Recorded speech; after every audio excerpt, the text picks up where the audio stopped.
बोलिए श्री प्राणनाथ प्यारे की जय।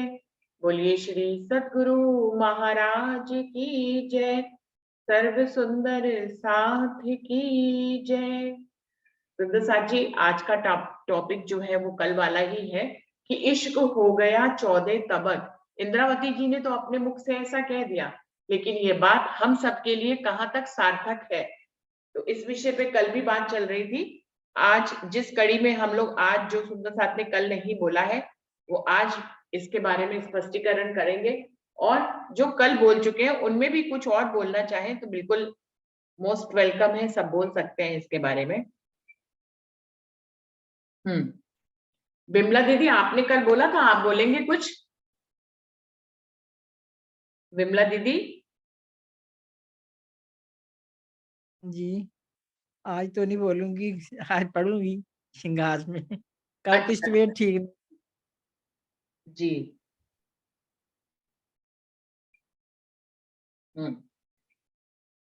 वर्षा, आप प्रणाम कुछ प्यारे। बताओगे? वर्षा, आप कुछ स्पष्टीकरण करोगे थोड़ा सा?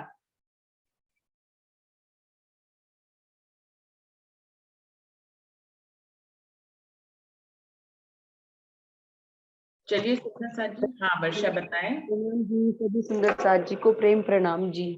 दीदी प्रणाम। बस मैं तो इसलिए कहना चाहूंगी इसके बारे में, क्योंकि इंद्रावती जी के तो दिल को राज जी ने अर्श बना लिया, इसलिए उनके लिए तो 14 तबक जो है वो इश्क में हो गए। लेकिन हमारे दिल को तो राज जी ने अर्श नहीं बनाया, क्योंकि हमारे में ही कमी है, राज जी की तो कमी नहीं है। तो इसलिए मेरे लिए तो अभी नहीं हुए हैं दीदी। मैं तो इतना ही कहना चाहूंगी। प्रणाम। मेरे अंदर कमी है, ये भी धनी कहलवा रहे हैं, हम नहीं कह रहे ये बात भी। हाँ जी दीदी, अपनी कमी स्वयं पता है ना, ये तो नहीं कि नहीं हाँ। पता है। राज जी पे दोष कैसे दे दें जब स्वयं पता है कि हमारे अंदर कमी है। तो राज जी की गलती कैसे निकालें जब गलती खुद की है। जैसा बिल्कुल। उन्होंने किया, यदि उनके पद चिन्हों पे हम चलें तो राज जी हमारे दिल को भी अर्श बना लेंगे, इसमें तो कोई शक ही नहीं है। बिल्कुल बिल्कुल। प्रणाम। प्रणाम जी, प्रणाम जी। डॉली दीदी, आपको बुलाना चाहूंगी, आप आइए, इसके बारे में आप अपने शब्दों में क्लियर करिए। प्रणाम जी। हाँ, प्रणाम जी। पहले उनसे भी सुनिए। वो एक और सुंदर साथ है जो जयपुर में, नाम ही एकदम से अरुणा स्किप हो दीदी। गया है। हाँ, अरुणा दीदी से। अरुणा दीदी, डॉली आपकी दीदी फरमाइश प्रणाम आ रही जी। है, आप बताइए। क्या वो मैं पहले ही बता चुकी थी कि डॉली दीदी से सुनना है, या फिर आतन स्वामी का टीका में से मैं कह रही थी पढ़ लो, इसीलिए वो नाम नहीं लिया रुचि दी ने, इसीलिए नहीं पूछा। चलो फिर भी मैं कहती हूँ, अच्छा देखो अच्छा। चौपाई में जब है, जब ये इलम रूहों पाइया इश्क हो हम्म, गया चोरे तबक, मतलब जब इस जागृत वाणी को हमें ये इलम दिया, मेरे को ऐसा लग रहा है कि जब रूहों को इलम दिया उन्होंने, तो उनको 14 तबक इश्क में दिखाई देने लगा। उसके और ना देखे कछु नजरों, और कुछ दिखाई नहीं दे रहा उन्हें, तो इश्क इश्क दिखाई दे रहा है, इसलिए 14 तबकों में इश्क आ गया, ऐसा कहा है। मैं छोटे में तो मुझे थोड़ा सा भाव यही समझ में आ रहा है। वही वाली बात है, काला चश्मा लगाया तो काला दिखा, उन्होंने तो इश्क का चश्मा लगा लिया, तो उन्हें सब इश्क इश्क नजर आना था। हमें तो भी इश्क आया नहीं, कुछ हुआ नहीं, ऐसा लगता है मुझे। प्रणाम जी। प्रणाम प्रणाम जी। जी। नहीं, बात प्रणाम जी। बिल्कुल, आपने बिल्कुल सही बात कही है। तो चश्मा हमें भी लगा लेना चाहिए ना, काला। हाँ बिल्कुल बिल्कुल, आप लोगों की संगत में लगाएंगे जी, आप लोगों का साथ मिला सुंदर साथ का, तो बिल्कुल राजी महाराज लगवाएंगे, बाकी तो। प्रणाम जी। हाँ, प्रणाम जी, प्रणाम जी, प्रणाम जी सुंदर साथ जी। हाँ, विषय यही है कि इश्क हो गया 14 तबक। पूरी चौपाई एक बारी आप बीनू जी बोल दीजिए। हाँ जी, बोल रही हूँ दीदी, 1 मिनट निकाल रही हूँ। अरुणा दीदी, आपने खोल रखी है तो आप बोलिए जरा चुपी।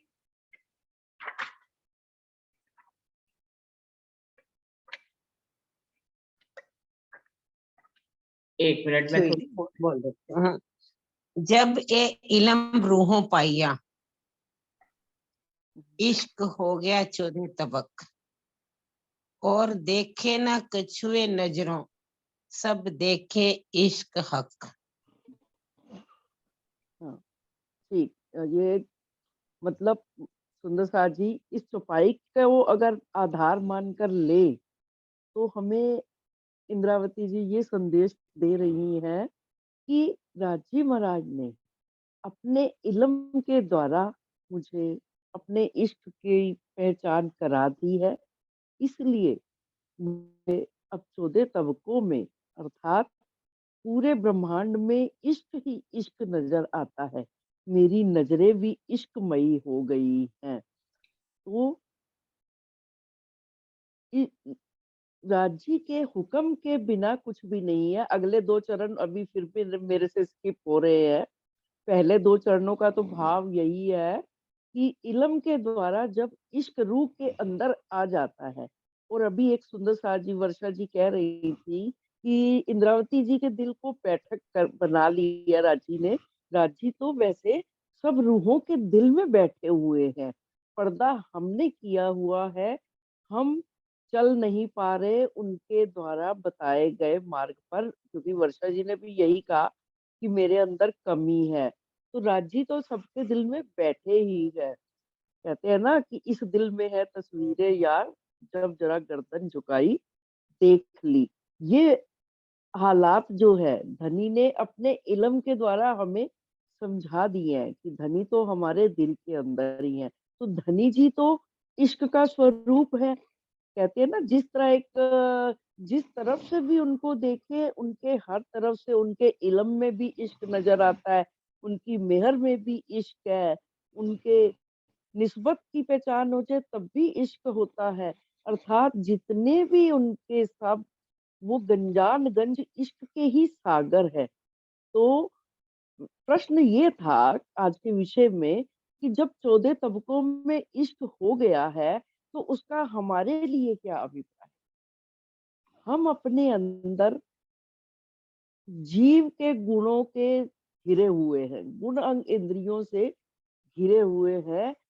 हालांकि अब आज के समय में सब सुंदर साथ को अच्छी तरह समझ आ गया है। जैसे आज भी खिलवत का भी प्रकरण चल रहा था कि धनी जी का हुक्म ही सब कुछ करवा रहा है, लेकिन धनी जी हुक्म की महिमा बताने के बाद भी रूहों को सावचेत भी करते हैं। ताते हुक्म के सिर दोष दे, बैठ न सके मोमिन। तो हुक्म तो करा रहा है, लेकिन जिस रूप में भी हमारी सुरता के रूप में भी अगर हम आए हैं, हमारी आत्म परात्म तो धनी जी के चरणों के नीचे है, बैठी है।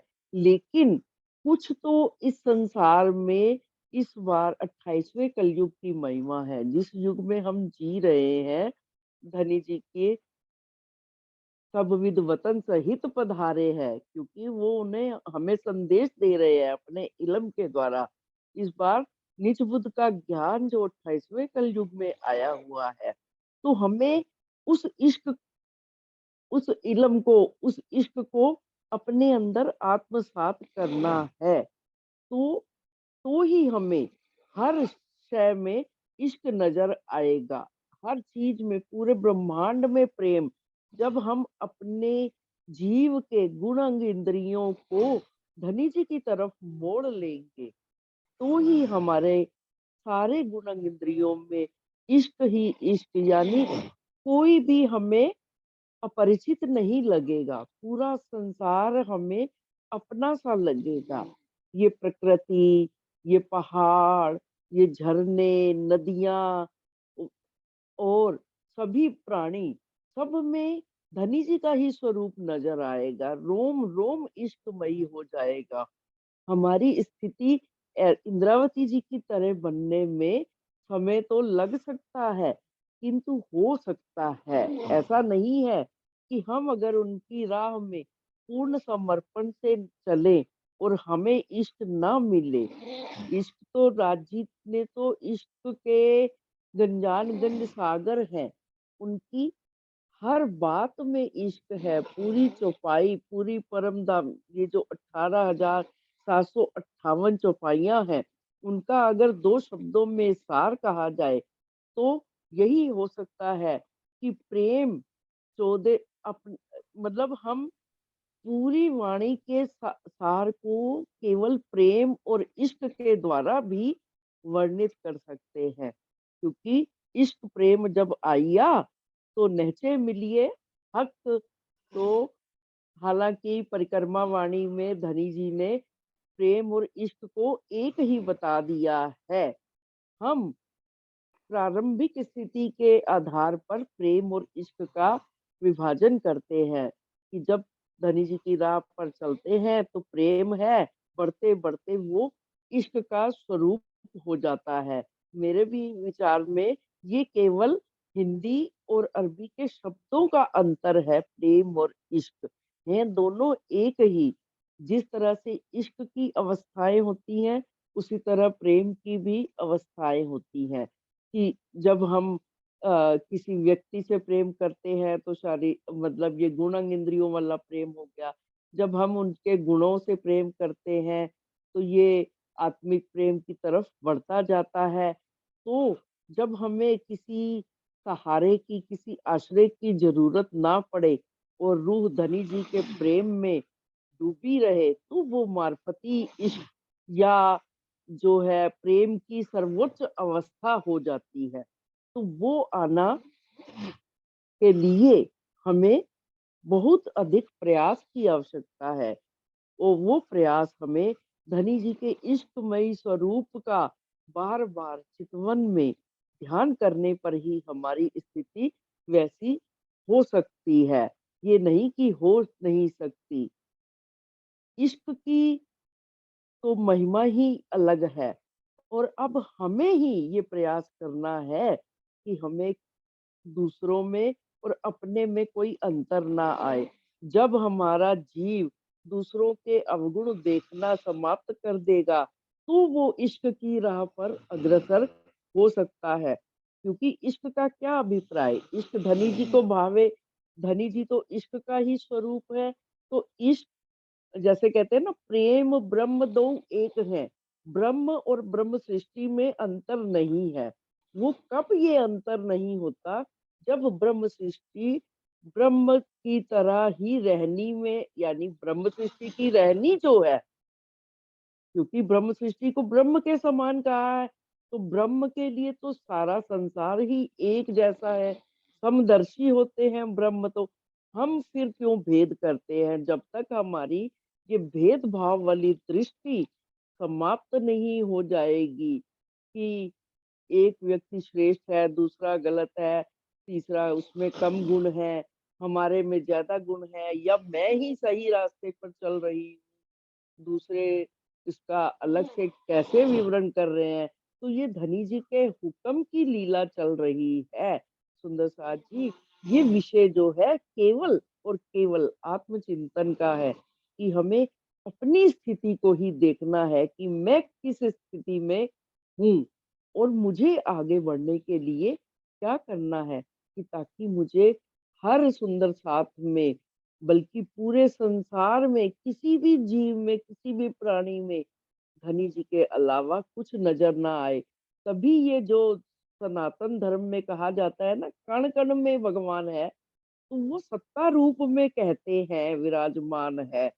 कि जब हमें हर प्राकृतिक वस्तु में भी ब्रह्म की सत्ता दिखाई देने लगे, ब्रह्म का स्वरूप दिखाई देने लगे, तब ही हम मार्फती अवस्था में पहुंच सकते हैं। सारे भेदभाव जब समाप्त हो जाए, वही इश्क का असल स्वरूप है। हम हुक्म को भी पहचाने और अपने आत्मचिंतन की राह पर चलना अभी से अगर प्रारंभ कर दे, प्रारंभ तो बहुत सुंदर साथ तो बहुत उच्च अवस्था में पहुंच चुके होंगे। मैं केवल अपनी अवस्था बता रही हूँ कि मैं अभी प्रयास कर रही हूँ कि मुझे किसी में भी कुछ अंतर ना दिखाई दे, सब में धनी जी का ही स्वरूप दिखाई दे। हमारे लिए इश्क 14 तबक तभी हो पाएगा जब जी के इश्क को पूरी तरह से जान जाएंगे और अपने को, स्वयं को उनके इश्क के सागर में डुबो देंगे। प्रणाम जी। प्रणाम जी, प्रणाम जी। बबीता दीदी, आप कुछ बताएंगे, कुछ कहना चाहेंगे? बबीता दी, त्यागी दीदी।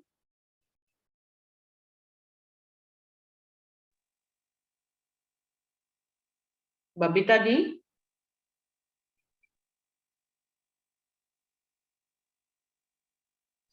हंसाबेन आप कुछ कहेंगे?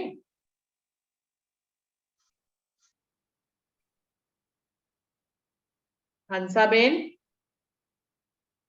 नहीं दीदी प्रणाम जी, अभी सुनने का सुख लेती हूँ मैं। कल सुनने का हरीश भाई जी ने भी नहीं बोला था, वो दिलीप महाराज जी आए हुए थे ना उनके पास। हाँ, तो हरीश भाई जी कहाँ हैं आज? ये रहे। हरीश भाई जी आप हाँ, बोलिए। आज प्रणाम जी दीदी। प्रणाम जी। बहुत अच्छा। अभी आप अभी दीदी ने, डोली दीदी ने वो बहुत अच्छा बताया, बहुत सही है। क्योंकि मुझे नहीं मैं बोल पाता, लेकिन कल से जो मेरी हेल्थ में थोड़ा डिफरेंट आ गया है, तो मैं थोड़ा ये ज्यादा नहीं बोल सकता हूँ ऐसा है। ठीक है हरीश भाई जी, आप थोड़ा रेस्ट कर लीजिए, कोई बात नहीं।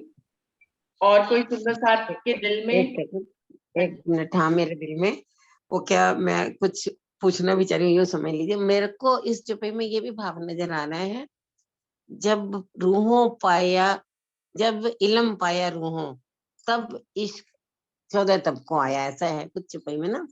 जब मतलब इन्होंने, जब वाणी आई, जागृत बुद्धि से वाणी उतर गई, मेरे को ऐसा लगा उसके मतलब उतर तो नहीं गई, मतलब जो भी था, ये वाणी चल रही थी, उसके बाद वो कह रही मुझे 14 तबक में इश्क आया, जब मैंने रूहों को ये सुख दे दिया। मुझे इससे ये भी भाव नजर आ रहा ये इससे ऊपर की है, चौपाई जब है ए दीदी, मैं पढ़ इलम देती हूँ। रूहों पाया, हाँ, जब ए इलम रूहों पाया, जब ये इलम रूहों ने पाया, तब 14 तबक हो गया इश्क।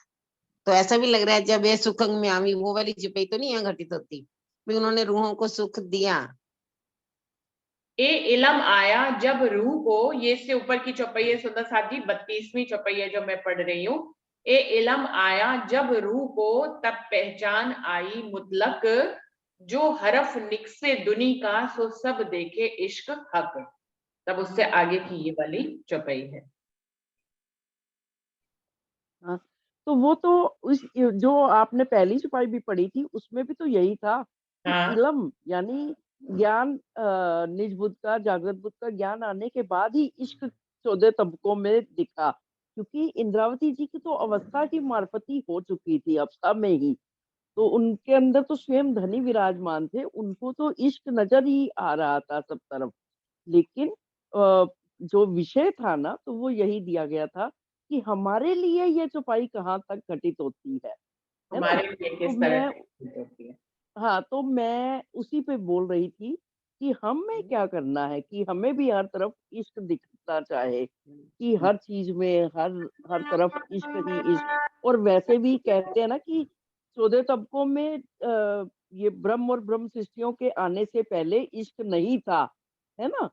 तो ब्रह्म सृष्टि ही इश्क की नाम दुनिया में ने लाई, ब्रह्म सृष्टि इत, ना तो 14 तबकों इश्क दुनी में कि मतलब ऐसा वाणी में, परिक्रमा वाणी में मैंने चौपाई पढ़ी थी, तो पहले 14 तबकों में कहीं भी इश्क नहीं था, प्रेम था, लेकिन मतलब प्रेम और इश्क, इश्क जो था वो जो था आत्मिक इश्क जिसे कहा जाए, कई जो सूफी संत हुए हैं उनमें तो था, खैर मैं सारे संसार को हम एक सा नहीं कह सकते, लेकिन और जिन्होंने व्यक्तियों ने भी आपस में, आशिक और माशूक ने इश्क किया, जैसे हीर रांझा है, सोहिनी महिवाल, और जितने भी नाम भी हैं जो बड़े बड़े हुए कि और उनको भी अपने जो माशूक को पाने के लिए जब दुनिया कुछ नजर नहीं आती थी, तो हम तो अपना मार्फती इश्क जानते हैं, तो हमें बीच में दुनिया क्यों आ रही है, हमें भेदभाव क्यों दिख रहा है? इस चौपाई पर विचार करने का यही अभिप्राय है कि हम स्वयं पे विचार करें कि जब जो संसार में दो लोग प्यार करने वाले हैं, कह देते हैं दुनिया में कि प्यार अंधा होता है, अंधा इस, क्योंकि उसे संसार का कुछ भी नहीं दिखता, ना माता पिता दिखते हैं, भाई बहन, अपने संबंधी, केवल उसे अपने माशूक से मिलना होता है। तो उनका जब इतना दृढ़ इश्क है कि, तो फिर हमारा क्यों नहीं है कि हम नामों में भ्रम में ही आ जाते हैं। किसी ने अगर कृष्ण जी कह दिया या साहेब जी कह दिया, तो कोई हम इसी में ही भ्रमित हो जाते हैं कि वो ऐसा क्यों कह रहे हैं, ऐसा नहीं कहना चाहिए। हमें तो हमारे लिए तो केवल और केवल इश्क की बात ही श्रेष्ठ होनी चाहिए, कि अगर वो कहते हैं ना कि रास्ते अनेक होते हैं, जो अगर परब्रह्म तक पहुंचा रहा है ना मार्ग, वो चाहे हम निज नाम कृष्ण कह के पहुंचे या साहेब कह के पहुंचे, हमें केवल अपने राह को देखना है कि वो राह हमारे धनी जी तक जा रही है कि नहीं। तो सुंदर साथ जी, यही मेरे मन में तो यही विचार आ रहे थे कि हमें बस सिर्फ सिर्फ और सिर्फ स्वयं को सुधारना है, दूसरे क्या कर रहे हैं ये शहूर है। ये जो अभी एक इससे पहले भी एक टॉपिक चला था कि तर्क वितर्क कुतर्क और सहूर में क्या अंतर है। तो तर्क वितर्क करना तो अच्छी बात है, कुतर्क नहीं करना चाहिए हमें कभी भी। और सहूर, ये तो सबसे उत्तम चीज है सहूर। यानी मैं बोलूं, बीनू जी भी बोले, सब सुंदर साथ बोले, हम आपस में एक दूसरे के विचारों से अवगत हों और आगे की ओर बढ़ते जाएं, धनी जी की तरफ हम लक्ष्य लेकर चलते जाएं। प्रणाम जी। हमारी आत्मिक उपलब्धि ही वही है कि हम एक दूसरे का सुन के कुछ ऊंचाई पे पहुंचे, हम एक दूसरे को नीचे की तरफ नहीं खींचे। हमने एक दूसरे का बिल्कुल सुना बिल्कुल। तो हमारी आत्मिक उपलब्धि हुए, हमें लगे चाहे हम 1 इंच ही ऊपर बढ़े हों, एक कदम ही आगे बढ़े हों, लेकिन कुछ ऊपर की तरफ बढ़े। प्रेम इतना गहरा होना चाहिए कि हम एक दूसरे की बात को अंडरस्टैंड कर सकें और आत्मिक स्तर पे अंडरस्टैंड कर सकें और कुछ आत्मिक उपलब्धि हो, कुछ ऊपर की तरफ जाए, नीचे की तरफ ना आए सुनने के बाद जी, एक दूसरे का। तो अप, डॉली दीदी की अपने आप में हम सब सुधार करते जाएं और आगे बिल्कुल बढ़ते जाएं। बिल्कुल बिल्कुल, जैसे डॉली दीदी ने जो कहा उसका मुझे भाव ये समझ में आया कि वो ये कहना चाह रहे हैं कि अगर कोई हमारा विरोध भी करता है, फॉर एग्जाम्पल हमें समझ में आ गया, हम ज्ञान का मंथन कर रहे हैं, हम धनी जी के बैठकर प्रेम से उनकी वाणी का मंथन कर रहे हैं और हमें धनी ने अगर यहाँ तक इस ज्ञान के इस स्तर तक पहुंचाया है कि सब कुछ करने कराने वाले धनी है, तो अगर सामने वाला कोई विरोध करता है तो उसको करने की आज्ञा है, क्योंकि हमें ये समझ में आ गया कि उसके रूप में भी धनी ही करा रहे, तो उसको करने की आज्ञा है। लेकिन हमें करने की आज्ञा नहीं है, क्योंकि हमको ये समझा दिया है कि वो धनी के हुक्म से कर रहा है और मुझे उसका विरोध नहीं करना है, मुझे उस बात को बिल्कुल वैसे ही प्रेम से ही छोड़ देना है, क्योंकि मुझे ये रहस्य समझा दिया कि करने कराने वाले सब धनी हैं। जी बिल्कुल सही, बिल्कुल सही। बिल्कुल बिल्कुल सही दीदी, है बिल्कुल। ना, सामने वाला कर बिल्कुल। सकता है, क्योंकि हमको ये अर्थ बता दिया है धनी ने अपने ज्ञान से, हमें इलम के इस स्तर तक पहुंचा दिया है कि वो कर सकता है, क्योंकि धनी के रंग अनेकों हैं, वो हर रूप में, देखिए द्वैत का ब्रह्मांड है, इसमें अगर कोई विरोध नहीं करेगा तो ये ब्रह्मांड चलेगा नहीं। इसमें ये ब्रह्मांड की एक निश्चित चीज है, ये बिल्कुल वैसे ही निश्चित चीज है जैसे कि किसी फिल्म में एक हीरो होता है तो एक विलन का होना जरूरी होता है, अगर विलन नहीं होगा तो हीरो हाईलाइट नहीं होगा, आप समझे, हीरो के रोल को हाईलाइट करने के लिए एक विलन का रोल रखना जरूरी होता है। जैसे शिवजी साहिब जी को हाईलाइट करने के लिए बिहारी जी का रोल जरूरी था, औरंगजेब का रोल जरूरी था, बिल्कुल ऐसे ही अभी कोई औरंगजेब और बिहारी जी का रोल नहीं अदा कर रहा है। लेकिन अगर हम अपने समाज में आंख उठाकर देखें तो हमें क्या समझ में आ रहा है कि कोई ना कोई विरोध चाहे छोटी सी बात पे ही हो लेकिन हो जाता है, सुंदर साथ जी।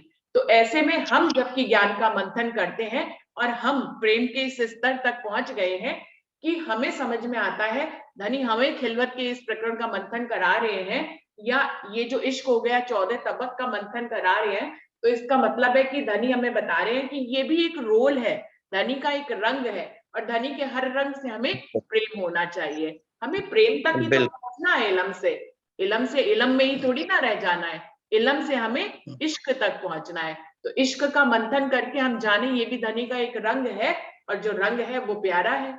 अब धनी का है तो प्यारा है, उसको समझ में अभी नहीं आया है, लेकिन एक दिन उसको भी इस अर्थ का मंथन कराएंगे और एक दिन वो भी हमें भी समझ जाएगा, तो वो हमारा विरोध नहीं करेगा। लेकिन फिर कोई और खड़ा होगा विरोध करने के लिए, क्योंकि धनी के रंग है तो हर रूप में रंग को हमें स्वीकारना है और प्रेम से स्वीकारना, यही हमारी प्रेम की मंजिल है। और जब इस मंजिल तक पहुंचेंगे तो जो इंद्रावती जी ने देखा उसकी सार्थकता हमारे जीवन में भी अपने आप ही उतर जाएगी, है ना, कि हम देख पाए कि सब तरफ धनी के ही तो रंग है, हमारे लिए सार्थकता क्या है इस चौपाई की, कि हम देख पाए कि सब तरफ धनी का ही रंग है। बिहारी जी में धनी का रंग है, औरंगजेब में धनी का रंग है। अभी दुनिया में जो भी किसी भी चौपाई को लेकर, किसी भी चौपाई के एक भाग को लेकर भी इतने विरोध जो होते हैं, ये धनी के ही रंग है। वो अपने रंग दिखा रहे हैं कि देखो विरोधाभास होता है, परम धाम में नहीं था ना विरोधाभास, तो यहाँ पे विरोधाभास दिखाएंगे। आपको अपना एक रंग दिखाना है उनको, तो फिर वो इस रूप में दिखाएंगे। और प्रेम का भी रंग दिखाते हैं। अब इस मीटिंग में जितने लाते हैं सब एक दूसरे को प्रेम करते हैं। हरीश भाई जी की तो लाइन ही यही होती है, पहली उनको बोलने के लिए बोलो, उससे पहले जो बोला हुआ होता है उसको कहेंगे उन्होंने बहुत अच्छे ढंग से समझाया। तो हरीश भाई जी का तो प्रेम ही इस ढंग में दिखाए। उनसे पहले डॉली दीदी बोले, पारस भाई बोले, अरुणा दीदी बोले, कोई अरुणा दीदी ने बहुत अच्छा समझाया, पारस भाई ने बहुत अच्छा समझाया, डॉली सबसे बड़ी ने बहुत अच्छा ये समझाया।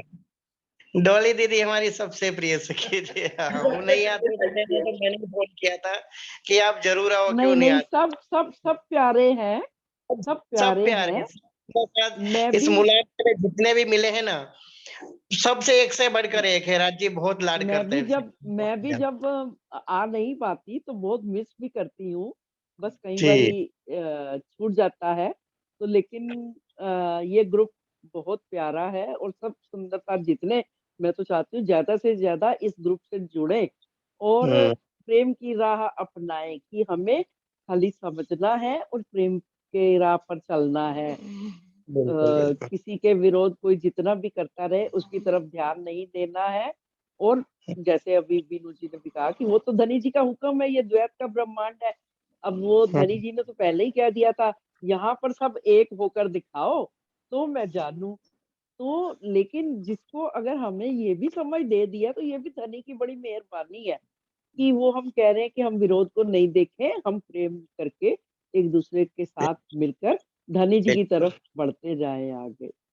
बिल्कुल बिल्कुल। सुंदर साथ जी, हमारे मुख से बुलवाते भी धनी इसलिए कि सबसे पहले हमें ही चलना है, किसी और को नहीं चलना। अब तुमने बोला है सबसे पहले तुम चलो, इस पे सबसे ठीक पहले तुम अमल बिल्कुल करो। बिल्कुल और वीडियो ठीक की रिकॉर्डिंग बिल्कुल में सही बुलवा बात। दिया, अब तो तुम किसी का विरोध कर ही नहीं सकते। है। बिल्कुल बिल्कुल, हमने शुरू से ही ये प्रयास किया है कि हम विरोध ना करें, क्योंकि धनी जी की वाणी प्रेममयी है, तो हम क्यों करें विरोध। और हमारी तो रील इस धनी के दिल में तो पहले से ही बनी है, यहाँ हमने भी अपनी रील बना ली रिकॉर्डिंग करके। अब तो मुकर ही नहीं बिल्कुल सकते। बिल्कुल बिल्कुल बिल्कुल बिल्कुल, जो मर्जी विरोध नहीं सुंदर होगा तो साथ मजा भी नहीं आएगा। ये खेल का मजा कैसे आएगा ना, बिना हाँ, विरोध के तो मजा ही नहीं आएगा। फिर तो यही परम धाम हो सा- जाएगा, बस चारों यही तरफ बात प्रेम होगा। इंद्रावती करिए। इश्क हो गया 14 तबक, जब आपको विरोध में भी प्रेम नजर आ जाए कि इसमें भी धनी बिल्कुल का बिल्कुल लाभ बिल्कुल है, आपको विरोध में भी बिल्कुल। प्रेम नजर आ जाए, तो इश्क हो गया 14 तबक। 14 तबक में इश्क दिखाई देने लग जाएगा सुंदर साथी, और कुछ नहीं, इंद्रावती को दिखाई हमारी देगा। बिल्कुल हमारी बिल्कुल। खुराक ही प्रेम है बस। हाँ जी, हाँ जी। हाँ बिल्कुल। देखिए प्रेम इश्क की पाली हुई है रूहें। हाँ, प्रेम की पली है रूहें। एक बात कहूं, इश्क हो गया 14 तबक, उसकी सार्थकता तो अभी उस पे मैं और बात करूंगी, लेकिन इश्क हो गया खिलवत रूहों की जूम मीटिंग, तो ये सार्थक है। बिल्कुल बिल्कुल बिल्कुल। अभी इसका बिल्कुल विस्तार करके 14 तबक में ले आएंगे, लेकिन यहाँ पे जितने भी बैठे हैं वो सब एक हाँ, दूसरे को प्रेम से ही समझते हैं, प्रेम से जानते हैं। और मुझे नहीं लगता कि यहाँ पे कभी विरोध होता है, सब एक दूसरे को आत्मिक स्तर पर ऊंचे उठाते हैं। जहां तक इस चौपाई का भाव है सुंदर साथ जी, मुझे ऐसे समझ में आता है कि इसको जैसे पारस भाई ने कल एक बहुत अच्छे एग्जाम्पल से समझाया, वैसे ही उसी के जैसा ही एक और एग्जाम्पल है। मेरे पति अगर मेरे लिए एक घड़ी लेकर आते हैं, तो मुझे घड़ी में क्या दिखाई देगा? घड़ी घड़ी नहीं दिखाई देगी, मुझे दिखाई देगा उसमें अपने पति का प्रेम। ऐसे ही मेरे प्रेम। पति ने एक पिक्चर बना ली, बिल्कुल वैसे ही इंद्रावती जी ने कहा है। मेरे पति ने एक पिक्चर बनाई, मेरे हस्बैंड कमल है, उन्होंने एक पिक्चर बनाई।